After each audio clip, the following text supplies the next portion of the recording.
अब नंदौर में किसी मिलाद में आऊँगा तो 2 मरतबा पहले सलाम कर लूँगा, है ना। हाँ जी। नहमदहु व नुसल्ली व नुसल्लिमु अला रसूलिहिल करीम, अम्मा बाद, फ़अऊज़ु बिल्लाहि मिनश शैतानिर रजीम, बिस्मिल्लाहिर रहमानिर रहीम।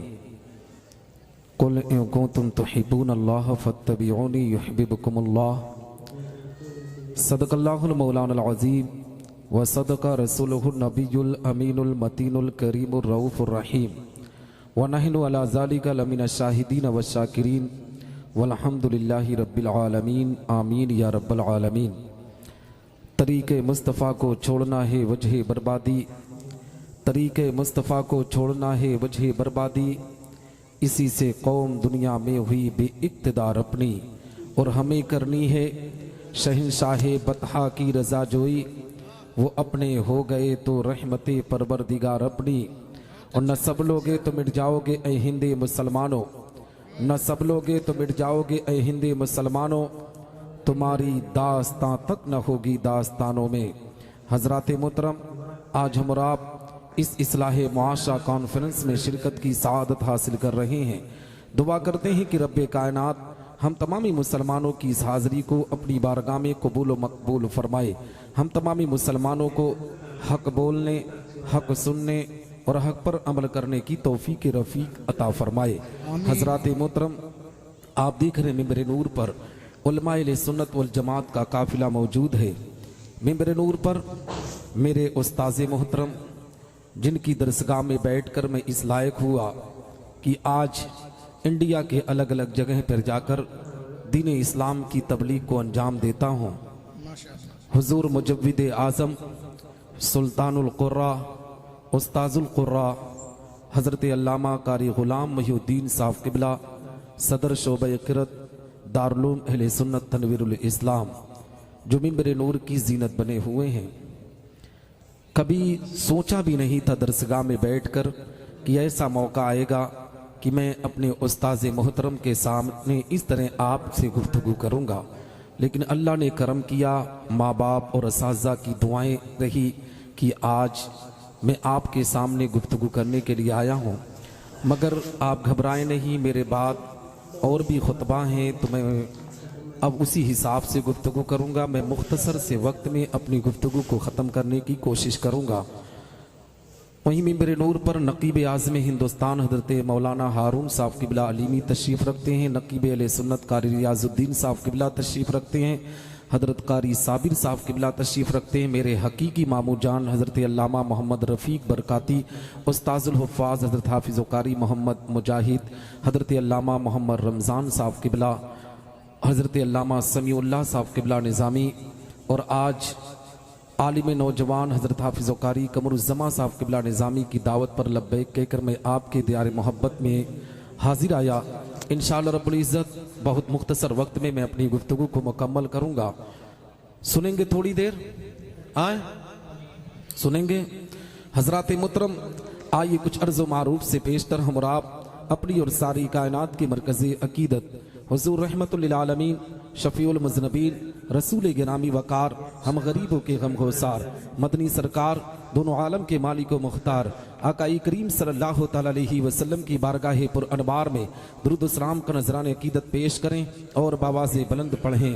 अल्लाहुम्मा सल्ली अला सय्यिदना मौलाना मुहम्मद बारिक वसल्लिम सलातु व सलामन अलैका या रसूलल्लाह सल्लल्लाहु तआला अलैहि वसल्लम। हज़रात मोहतरम, मुख्तसर सा वक्त है, फिर भी मैं आपको कुछ पैगाम देना चाहता हूँ। इस्लाह मुआशरा कॉन्फ्रेंस में हम और आप शिरकत कर रहे हैं। ये जो कॉन्फ्रेंसें की जाती है, ये जलसा जो रखा जाता है, इसका मकसद होता है कि कौम की इस्लाह हो, कौम के नौजवान अपनी ज़िंदगी के अंदर सुधार पैदा करें। जहाँ कौम के नौजवानों को पैगाम दिया जाता है ना, वहीं बुज़ुर्गों को भी पैगाम दिया जाता है, बच्चों को भी तरीका बताया जाता है। मैं आपको बताऊँ, ईद का महीना चल रहा है, शव्वालुल मुकर्रम का महीना हम सब की निगाहों के सामने है। मुसलमान को अपनी ज़िंदगी के अंदर इसी रमज़ानुल मुबारक के बाबरकत महीने के बाद अपनी ज़िंदगी के अंदर चेंजिंग पैदा करना चाहिए, मगर हालात का जायज़ा लें, अपने समाज और मुआशरे का जायज़ा लें। आज यहाँ नंदौर की ज़मीन पर हम इस्लाह मुआशरा कॉन्फ्रेंस में शिरकत कर रहे हैं, मगर मुसलमानों जानते हो कॉन्फ्रेंस में बैठने वाला 10 मिनट अपना वक्त लेकर आता है, 1 घंटा वक्त लेकर आता है, 2 घंटा वक्त लेकर आता है। हकीकत में मुसलमानों हर किसी की सोच और फिक्र होती है कि मैं 10 मिनट बैठूंगा, 1 घंटा बैठूंगा, 2 घंटा बैठूंगा। मुसलमान ये नहीं सोचता है कि मैं महफिल मिलाद में जा रहा हूँ, मैं पैगम्बर इस्लाम की जिक्र की महफिल में जा रहा हूँ, मैं अल्लाह रसूल के जिक्र सुनने के लिए जा रहा हूँ। जब तक उलमा जिक्र करते रहेंगे मैं वहां पर बैठकर उलमा के जिक्र को सुनता रहूंगा, उलमा के बयान को सुनता रहूंगा, ताकि बच्चों की जिंदगी किस तरीके से गुजारा जाए वो पैगाम लेकर आऊंगा। बाप का हुकूक क्या है वो पैगाम लेकर आऊंगा, माँ की ममता क्या होती है वो पैगाम लेकर आऊंगा। हकीकत में मुसलमानों कौम मुस्लिम की जिंदगी उठाकर देखो, आज मुसलमान किस तरीके से जिंदगी गुजारने पर आमादा है। जिस मुसलमान को कुरान की तिलावत का पैगाम दिया गया था, जिस मुसलमान को अल्लाह रसूल की इताअत का पैगाम दिया गया था, जिस मुसलमान को बताया गया था कि मुसलमान अल्लाह की बारगाह में सजदा करेगा तो रब तुम्हारी दुआओं को कबूल करेगा। लेकिन आज मुसलमानों की जिंदगी उठाकर देखो, रमजान का बाबरकत महीना खत्म हुआ है, कितने लोग हैं जो मस्जिदों को आबाद कर रहे हैं, कितने लोग हैं जो कुरान की तिलावत कर रहे हैं। मेरी कौम के लोगों, जिंदगी के अंदर अगर तुम अपनी इस्लाह कराना चाहते हो तो सबसे पहले पैगंबर इस्लाम की गुलामी का पट्टा अपनी गर्दन में डालकर नबी की शरीयत पर चलना होगा। दावे के साथ कहता हो अल्लाह की रहमतें तुम पर नाजिल होंगी, तुम्हारी दुनिया भी संवरेगी, तुम्हारी आखिरत भी संवरती हुई नारे तकबीर, नारे रिसालत, इस्लाहे मुआशरा कॉन्फ्रेंस। वाह कारी साहब है ना। लेकिन हालात का जायजा ले, अपनी समाज और मुआशरे का जायजा ले। इस्लाह मुआशरा कॉन्फ्रेंस में आए हो तो मैं आपको बताना चाहता हूँ, आज कौम मुस्लिम की जिंदगी उठाकर देखो ना, मुसलमान आज मदरसों से मोहब्बत ठीक तरीके से करने के लिए तैयार नहीं है। इसी रमजान के महीने में लोग ज़कात निकालते हैं ना, ज़कात जानते हो ये उलमा उसूलने के लिए हमारे दरवाजे तक पहुँचते हैं। इन उलमा का हम पर एहसान है कि हमारे दरवाजे तक ये उलमा पहुँचते हैं, लेकिन लोग इन उलमा को हिकारत की निगाह से देखते हैं। कोई कहता है कि ये मौलाना परसेंटेज पर आया है, कोई कहता है ये मौलाना फला काम को अंजाम देने के लिए आया है। मेरी कौम के लोगों, ये मौलाना तेरे बाप का गुलाम नहीं है, ये पैगंबर इस्लाम का गुलाम है, ये नबी आखिरुज़्ज़मा आकाई करीम सल्लल्लाहु अलैहि वसल्लम की शरीयत को आम करने वाला है। इन उलमाए किराम पर तंज़ ना किया करो। और मैंने जो इस जिंदगी के अंदर अपने आप में लोगों का मुशाहिदा किया है ना, जो लोग अपने उलमा, अपने मस्जिद के इमाम की जिंदगी पर ज्यादा तंज़ करते हैं, जो उलमा किराम और मस्जिद के इमाम के पीछे पड़े रहते हैं, उनको देखा गया है कि उनके बच्चे कभी शराब के अड्डों पर जिंदगी बर्बाद करते हुए नजर आते हैं, कभी जुआखोरी में उनकी जिंदगी बर्बाद होने पर आमादा होती है। हकीकत में मुसलमानों, कौम मुस्लिम के पास इतनी फुर्सत, इतना टाइम है कि अपने मस्जिद के इमाम के अंदर गलतियां तो तलाशते हैं, लेकिन उसका बेटा बड़े चौराहे पर सिगरेट लेकर घूम रहा है, उसकी कोई फिक्र नहीं करता है। हमारे बच्चे किस तरीके से जुआखोरी में अपनी जिंदगी को बर्बाद कर रहे हैं, इस पर कोई अपने आप में तबसरा करने पर आमादा नहीं है। मेरी कौम के लोगों, अल्लाह ने तुम्हें अक्ल शऊर देकर दुनिया में भेजा है। तुम जिस तरीके से मस्जिद के इमाम के पीछे हाथ धोकर पड़े रहते हो, मदरसों के असातिज़ा के पीछे हाथ धोकर पड़े रहते हो, अगर इसी तरीके से उलमाए किराम की जिंदगी पर तंज ना करके अपने बच्चों की जिंदगी पर फोकस करो तो दावे के साथ कहता हो तुम्हारे बच्चे सिगरेट लेकर घूमेंगे नहीं, शराब के अड्डों पर जिंदगी नहीं बर्बाद करेंगे, बल्कि जब तुम अपने बच्चों की अच्छी तरबियत करोगे तो तुम्हारे बच्चे तुम्हारी बातों पर अमल करते हुए मस्जिदों में पहुंचकर रब की बारगाह में सजदा करते हुए नजर आएंगे, कुरान की तिलावत करते हुए नजर आएंगे। रब तबारक व तआला तुम पर करम की बारिश आता। बहुत अच्छे कारी साहब, जिंदाबाद जिंदाबाद, बहुत शानदार भाई, वाह वाह जवाब, वाह वाह वाह, जिंदाबाद जिंदाबाद, माशाअल्लाह।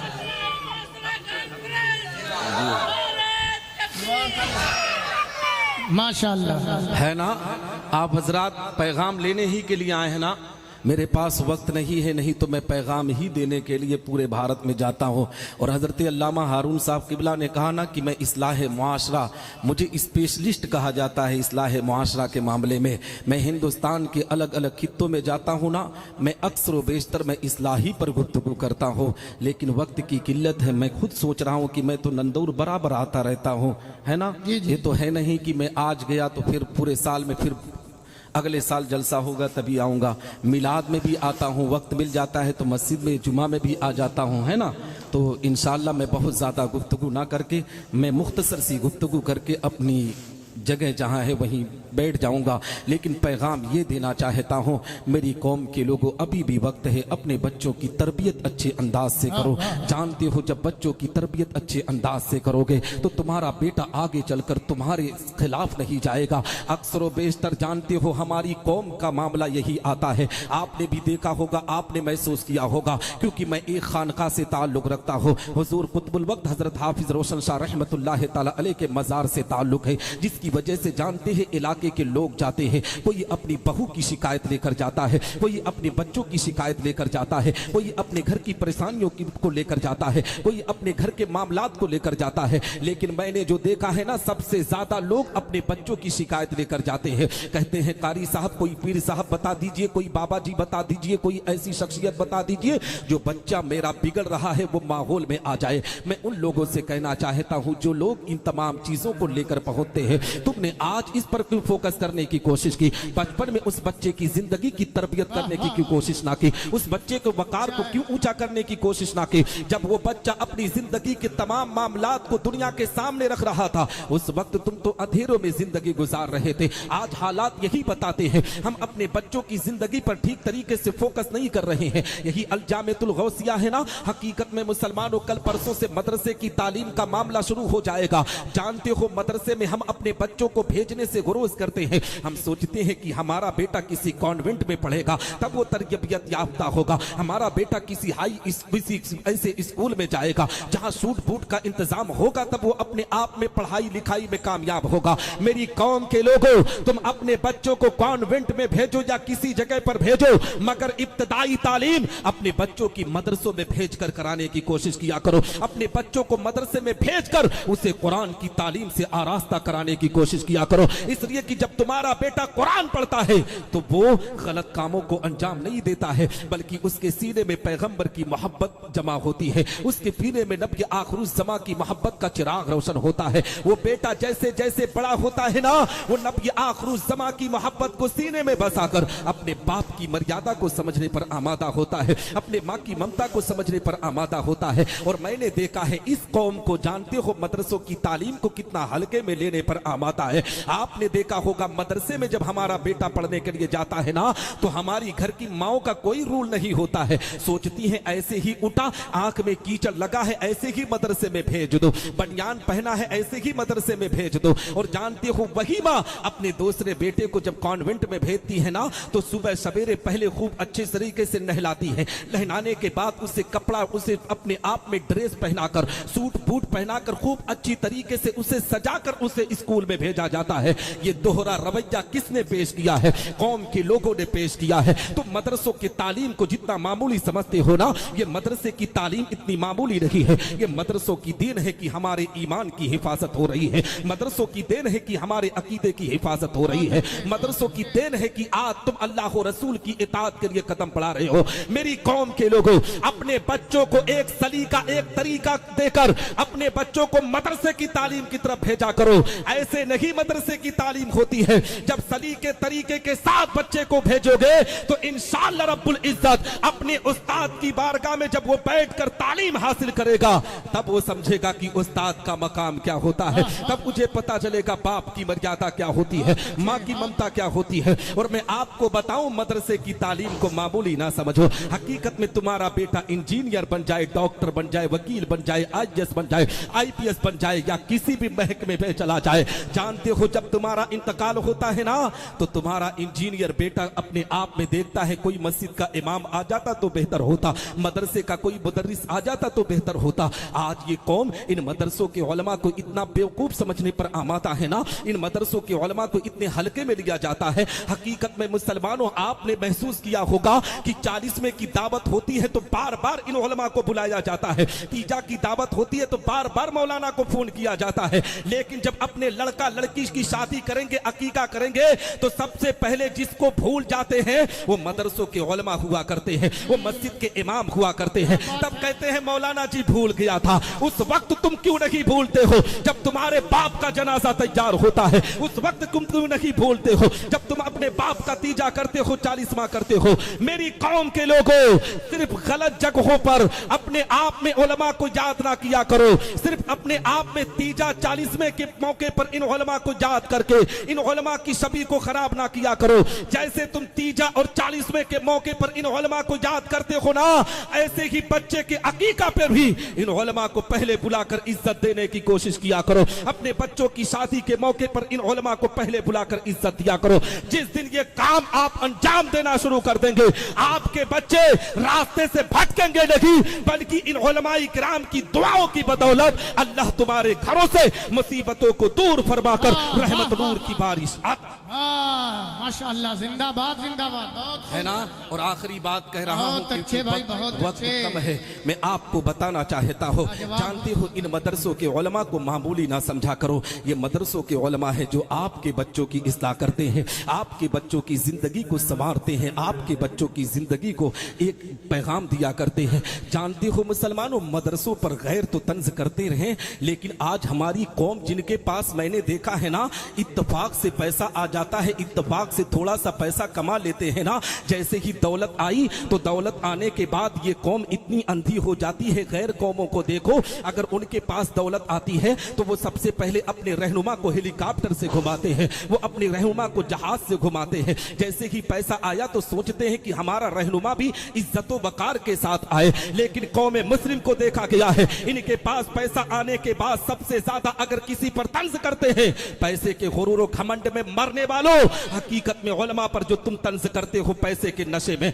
ये पैसा कितने दिन तक तुम्हारे घर में रहेगा? तुम्हारे पास कितने दिन तक दौलत रहेगी? जब शद्दाद और कारून दुनिया से रुखसत हो चुके तो तुम्हारी औकात और हैसियत क्या है? पैसा आने के बाद इन उलमा को गुलाम समझने की गलती ना कर। ये उलमा कल भी इमाम थे, आज भी इमाम है और सुबह कयामत तक ये हमारे इमाम रहेंगे। इन उलमा को गुलाम बनाने की कोशिश ना किया कर, पैसे के नशे में चूर होकर इन उलमा पर तंज ना किया कर, बल्कि उलमाए किराम की गुलामी अख्तियार करने की कोशिश कर, उलमाए किराम से मोहब्बत करने की कोशिश कर। पैसा आने के बाद घमंडो गुरूर नहीं, बल्कि रब की बारगाह में सजदा करके अल्लाह का शुक्र अदा करने की कोशिश कर। इन उलमा पर तंज करता है। ये मदरसे में पढ़ने वाले तलबा, ये मदरसे में पढ़ाने वाले उलमा का मकाम तुझे क्या पता है? रब्बे कायनात ने इनके दर्जे को इतना ऊंचा किया है कि जब तुम्हारा इंतकाल होता है तब ये जाकर तुम्हारे घर पर जब कुरान पढ़ते हैं तो रब तबारक व तआला इनके कुरान की तिलावत की बरकत से तुम्हारे घर के मरहुमीन की मगफिरत करता है। इसीलिए कहा गया है अब मदरसों के दरवाजे खुल चुके हैं, 10 शव्वाल से हर मदरसा लगभग खुल जाएगा। आप अपने बच्चों की तालीम, इब्तदाई तालीम अपने बच्चों की मदरसे की तरफ लेकर आए और अपने बच्चों को कुरान जरूर पढ़ाने की कोशिश करें। इतना तो पढ़ाने की कोशिश करें कि ताकि तुम्हारा बेटा तुम्हारे इंतकाल पर कुल हुवल्लाहु शरीफ की तिलावत कर सके, सूरह फातिहा की तिलावत कर सके। जानते हो मुसलमानों, जब आपका बेटा बिस्मिल्लाहिर्रहमानिर्रहीम की तिलावत करता है तो रब तबारक व तआला उस बिस्मिल्लाह पढ़ने की बरकत से तुम्हारे बाप की कब्र पर रहमत नूर की बारिश अता करता है। आप पूछेंगे कैसे? आखिरी बात कहना चाहता हूँ, हजरत ईसा अलैहिस्सलाम के दौरे जमाना का वाकया आपकी निगाहों के सामने रखना चाहता हूँ। हजरत ईसा अलैहिस्सलाम का प्यारा दौरे जमाना है। हजरत ईसा अलैहिस्सलाम का गुजर एक कब्रिस्तान से होता है। उनकी निगाह क्या देखती है कि कब्रिस्तान के अंदर एक मुर्दा लेटा हुआ है जिस पर अल्लाह का अजाब नाजिल हो रहा है, बड़े बड़े बिच्छू डंक मार रहे हैं, बड़े बड़े सांप डस रहे हैं।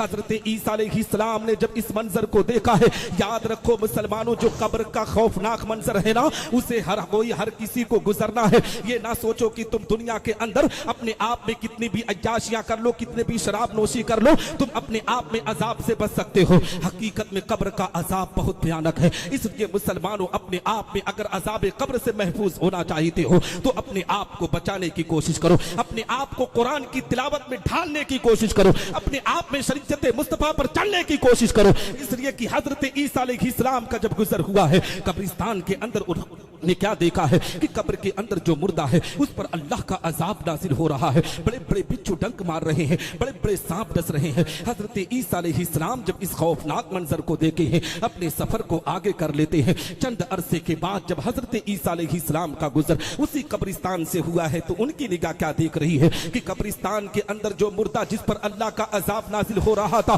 बड़े बड़े बिच्छू डंक मार रहे थे, बड़े बड़े सांप डस रहे थे, आज मुसलमानों उस कब्र पर अल्लाह की रहमत नूर की बारिश हो रही है। जन्नत की क्यारियों से अल्लाह ठंडी ठंडी हवाएं अता कर रहा है। हजरत ईसा अलैहिस्सलाम ने जब इस खुश मंजर को देखा है, फौरन अपने हाथों को मौला की बारगाह में उठाते हैं, अर्ज करते हैं, ए रब तबारक व तआला, इस कब्र के अंदर जो मुर्दा लेटा हुआ है उस पर तो अजाब नाजिल हो रहा था, बड़े बड़े बिच्छू डंक मार रहे थे, बड़े बड़े सांप डस रहे थे। इस मुर्दे ने कब्र के अंदर से कौन सी नेकी कर दी है जिसकी बुनियाद पर तूने इसकी कब्र पर रहमत नूर की बारिश अता कर दिया है, जन्नत की क्यारियों से ठंडी ठंडी हवाएं अता कर दिया है। ए मुसलमानों, हजरत ईसा अलैहिस्सलाम अभी रब की बारगाह में अरीजा पेश कर रहे थे, इतने में हजरत जिब्रील अमीन हाजिर होते हैं, कहते हैं, ए ईसा अलैहिस्सलाम, आप किस कश्मकश में डूबे हुए हैं, आपको कौन सी बात सता रही है। हजरत ईसा अलैहिस्सलाम ने पूरा मंजर बयान किया है। जिब्रील अमीन कहते हैं, ए ईसा अलैहिस्सलाम, आप जिस मुर्दे को देख रहे हो ना, ये जब दुनिया के अंदर जिंदगी गुजार रहा था, दुनिया में बड़ा खताकार गुनहगार इंसान था, इसने नेकी ना की थी, मगर जब ये मरने के करीब पहुंचा तो इसकी बीबी हमल से थी, पेट से थी। अपनी बीबी को करीब आकर कहने लगा, मेरी शरीके हयात, सुन सुन, मैं तो दुनिया से रुखसत होने वाला हूँ, मगर मैं तुझे एक वसीयत करके जा रहा हूँ, तेरे पेट से बेटा या बेटी जन्म लेंगे तो उसे कहीं और की तालीम ना देना, उसे किसी मदरसे में ले जाकर दीन इस्लाम की तालीम से आरास्ता कराना। हजरत जिब्रील अमीन कहते हैं, ए ईसा अलैहिस्सलाम, उसकी बीबी ने एक बेटे को जन्म दिया। जब बेटे की उम्र 4 साल से ज्यादा हुई तो उसकी मां ने अपने बेटे को किसी ऐसे वैसे स्कूल में ना ले जाकर एक मदरसे में एक आलिम दीन के सामने दो जानों बिठाया है। आलिम दीन ने अपनी जुबान से उस बच्चे का हक कहा था कि ए बेटा पढ़ बिस्मिल्लाहिर रहमानिर रहीम की तिलावत कर। जैसे ही बच्चे ने बिस्मिल्लाह की तिलावत की है, रब की मशीयत को जोश आता है। रब्बे कायनात इरशाद फरमाता है कि जिसका बेटा जमीन पर रहकर मुझे रहमान कह के पुकारे, जिसका बेटा जमीन पर रहकर मुझे रहीम कह के पुकारे, उसके बाप को जहन्नम के आग के डालो, ये मेरी इज्जत को गवारा नहीं है। उसके बाप को जहन्नम की आग से निकाल कर जन्नतुल फिरदौस के आला से आला मकाम को आता। तो पता क्या चला कि हमें अपने बच्चों को मदरसों की तालीम जरूर देना है। इंशाअल्लाह रब्बुल इज्जत आप अपने बेटे को इंजीनियर भी बनाओ, डॉक्टर भी बनाओ, कुछ भी बनाओ, लेकिन उन बच्चों को कुरान की तिलावत करने वाला जरूर बनाओ। जब वो कुरान पढ़कर किसी भी मसनद पर फाइज होगा ना, किसी भी कुर्सी पर जाएगा, तो इंशाअल्लाह ये उलमा इकराम का एहतराम करेगा, ये मदरसों के उलमा का एहतराम करेगा और मज़हब इस्लाम के मानने वाले मुसलमानों का एहतराम करता हुआ नजर आएगा। हमारे समाज की इस्लाह होगी, हमारे माशरे की इस्लाह होगी। डॉक्टर इकबाल कहते हैं, गलत रवि से मनाजिल का बोझ बढ़ता है, मुसाफिरों रवि से कारवां बदल डालो। और जगह जगह के थक चुके हैं तुम्हें हंगामे, निशाते लज्जते ख्वाबे गिरा बदल डालो। यहीं पर मैं अपनी गुफ्तगू को खत्म करता हूँ, फिर कभी मौका मिला तो आपके दियारे मोहब्बत में हाजिरी होगी। दुआ करता हूँ कि रब्बे कायनात मुझसे बोलने में कहने में छोटी या बड़ी गलती हुई तो मेरी गलतियों को माफ फरमाए।